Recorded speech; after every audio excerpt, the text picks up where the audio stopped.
ఇది 26-year old hostel అండి. ఇంతకుముందు చేసినట్టు ఇలా ఉన్నాయి. దీన్ని మేము కొత్తగా రినోవేట్ చేసిన తర్వాత చూడండి ఎలాగ చేంజ్ ఓవర్ అయిందో. ప్యానల్ ఏదైతే పైన చూస్తున్నాం సార్, అది 18 రూపీస్ 25 రూపీస్. అది రేకుల చెట్టు ఉంటే మనకు దీనికి చదలు కానీ వాటర్ తగిన ఏం ఉండదు. చూడడానికి ఎంత రాయల్గా ఉంది సార్. ఫంక్షనాల్లో ఉన్నాము. Material sir marble sheet material. ఇది దీంట్లో డైరెక్ట్ సిమెంట్ గోడకు డైరెక్ట్ షీట్ వేసాం. WBC రాప్టర్స్ అంటారు. టోటల్ ఫంక్షనాల్ చూడండి ఒకసారి, ఒక వ్యూ అండి. సీన్స్ లైటింగ్ ఇచ్చాం. ఇదే కాకుండా కబోర్డ్ వర్క్ టోటల్ డిజైన్ ఇస్తాం సార్. దీని బడ్జెట్ వచ్చేసరికి 15 to 20 lakhs అయింది సార్. ఇది చూస్తే దూరం చాలా పెద్ద స్టోన్ వేసారు అనుకుంటారు. దాని తర్వాత ఫ్లూటెడ్ ప్యానల్స్ వేసాం సార్. పాత రైస్ మిల్స్ కానీ, పాత హౌసెస్, పాత మనకు ఏదైతే ఉన్నాయో దాన్ని మనకు ఇలా దీనికంటే ఇంకా రెట్టింపులా మనకు చేసుకోవచ్చు సార్. మినిమం బడ్జెట్ కూడా చేయొచ్చు. ఇది 26-year old హాస్టల్ అండి. ఇంతకుముందు చేసినట్టు ఇలా ఉన్నాయి. దీన్ని మేము కొత్తగా రినోవేట్ చేసిన తర్వాత చూడండి ఎలాగ చేంజ్ ఓవర్ అయిందో. ఇది ఇంతకుముందు దీనికి టైల్స్ ఉన్నాయి. టైల్స్ పైన మేము చేసామండి. దీనివల్ల దీని బ్రైట్నెస్ లుక్ మొత్తం చేంజ్ అయిపోయిందండి.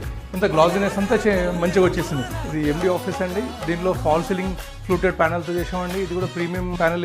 ఇది వచ్చేసి MD టేబుల్ బ్యాక్ సైడ్ అండి. 7 హార్సెస్. ఇటు సైడ్ గౌతమ్ బుద్ధ ఇచ్చామండి. ఇక్కడ వాటర్ ఫాల్ సీనరీ చేసామండి. ఇది కూడా కస్టమైజ్ చేసి ఇచ్చామండి. Total 25,000 square feet. ఇది 18 days లో వర్క్ కంప్లీట్ చేసి ఇచ్చాం సార్. ఇదంతా డైనింగ్ హాల్ కూడా సేమ్ అట్నే సార్. సైడ్ లోకి వచ్చి ఫ్లూటెడ్ ప్యానల్స్ అవన్నీ చేపించాము.